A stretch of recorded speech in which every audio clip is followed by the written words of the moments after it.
আমি সেই হিন্দু মেয়ে যে কিনা ক্লাস 9-এ উঠেই বাড়ি থেকে বের হই মুসলিম হব বলে।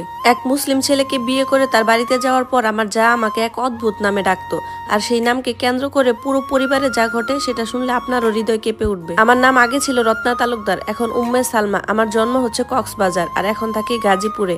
আমার জন্মের সময় আমার মা মারা যায়। আমি আমার মাকে দেখিনি। আমার মা মারা যাওয়ার পর পার্শ্ববর্তী এক মুসলিম মায়ের দুধ খেয়ে বড় হয়েছি। আমার ভাই বোন সবসময় আমাকে অলক্ষী বলতো। সবাই বলতো আমি নাকি আমার মাকে খেয়েছি, শুধুমাত্র আমার বাবাই আমাকে ভালোবাসতো। একটু বড় হওয়ার পর যখন স্কুলে যাওয়া শুরু করলাম, সেখানেও দেখলাম মুসলিম বন্ধুরাই আমাকে ভালোবাসতো। বিশ্বাস করেন, আমাদের কোনো আত্মীয় স্বজনই আমাকে ভালোবাসতো না। মা মারা যাওয়ার পর আমার বোনেরা মাসির বাড়িতেই থাকতো। ঘরের মধ্যে গোলা ভরা ধান ছিল, তারপরেও আমাকে ভাতের কষ্ট করতে হতো। একটু কিছু ভুল হলে ভাবিও মারতো, সাথে ভাইও মারতো। আমার বাবা গাছের ব্যবসা করতো, প্রায় সময় উনি বাহিরে থাকতো। সারাদিন চেয়ারে বসে বসে আমার ভাবি আমাকে দিয়ে সব কাজ করাতো। আর একটু বড় হয়ে যখন আমি ক্লাস 9-এ উঠি, তখন আমাদের স্কুলের হুজুর স্যারের মেয়ে ছিল আমার বান্ধবী। সে আমাকে সবসময় ইসলাম ধর্ম সম্পর্কে বোঝাতো। আমারও শুনতে খুব ভালো লাগতো। স্কুলে যখন ধর্ম ক্লাসের সময় আমাদেরকে আলাদা করে দেয়া হতো, আমিও লুকিয়ে লুকিয়ে ইসলাম ধর্মের ক্লাসে গিয়ে বসে শুনতাম। আরবি পড়া, গজল, এগুলো আমার খুবই ভালো লাগতো। এসব কথাবার্তা স্কুলে তো আমি অনেক মারও খেয়েছি।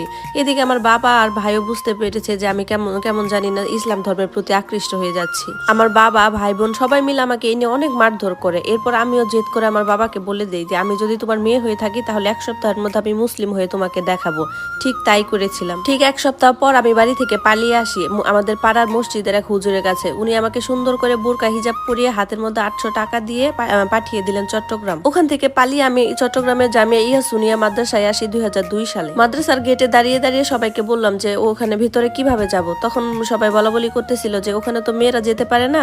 এরপর একটা লোক আমাকে বলল, আপনি যদি সরাসরি হুজুরের রুমে যেতে পারেন তাহলে কোনো একটা ব্যবস্থা হবে।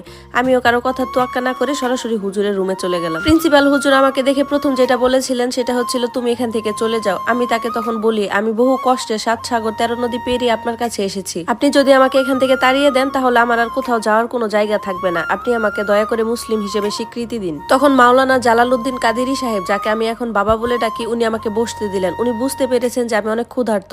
এরপর আমাকে গরুর মাংস দিয়ে 1 প্লেট ভাত দিলেন। এরপর উনি আমাকে অজু কিভাবে করতে হয় সেটা শিখিয়ে দিলেন। তারপর আমাকে যেখানে ভাত খেতে দিয়েছিলেন সেখানে বসতে বললেন। তার কিছুক্ষণ পর 5 কালিমা পড়ে আমাকে মুসলিম হিসেবে স্বীকৃতি দিলেন। জালালউদ্দিন কাদেরী সাহেব আমার পিতা হয়ে কোর্টে একটা এফিডেভিট দাখিল করেন। জানেন, প্রেম ঘটিত কারণ কিংবা কারো জোর করা ছাড়াই যে আমি মুসলিম হয়েছি, এটা শুধুমাত্র আল্লাহর রহমত। কি যে শান্তি লেগেছিল আমার তখন নিজেকে মুসলিম হিসেবে পরিচয় দিতে। আঞ্জুমান অফিস থেকে আমাকে কিছু টাকা দিতে চেয়েছিল, কিন্তু সেটা আমি প্রত্যাখ্যান করেছিলাম, কারণ আমি টাকার বিনিময়ে ধর্ম পরিবর্তন করিনি। পরে মাওলানা জালালউদ্দিন কাদেরী সাহেবকে আমি বলেছিলাম, বাবা আমি চাকরি করব। প্রথমে তিনি রাজি হননি, কারণ তিনি চেয়েছিলেন আমি আরো পড়াশোনা করি।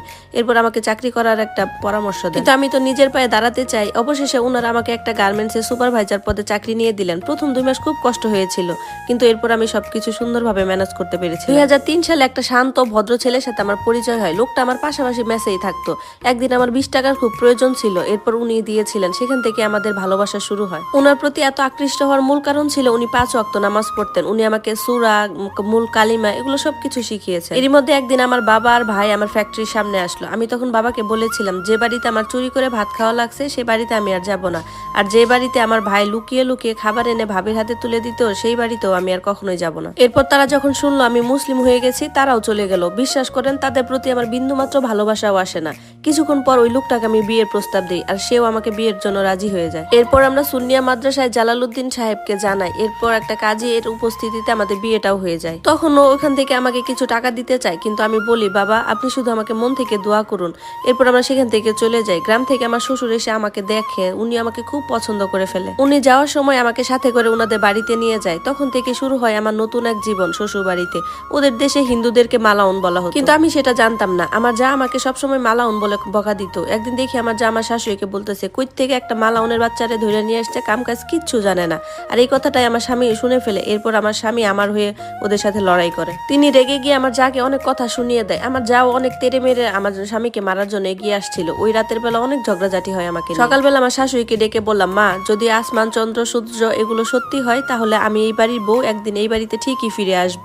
তখন আমার যাই কথা শুনে তার পায়ের জুতা ছুঁড়ে আমাকে মেরে বলতেছে যে, মালনের বাচ্চা এই বাড়ি থেকে তাড়াতাড়ি দূর হ, তোকে যেন এই বাড়ি তার কখনোই না দেখি। এরপর লজ্জায় ঘৃণায় অপমানিত হয়ে আমরা দুজন আবার ঢাকায় চলে আসি। একদিন রমজান মাসে শুক্রবার রাতে আমার শাশুড়ি আমাকে ফোন দিয়ে জানায় যে কোনো রকম ঝড় বৃষ্টি ছাড়াই একটা আস্ত নারিকেল গাছ ওদের ঘরের উপর পরে ঘরটা ভেঙে গেছে।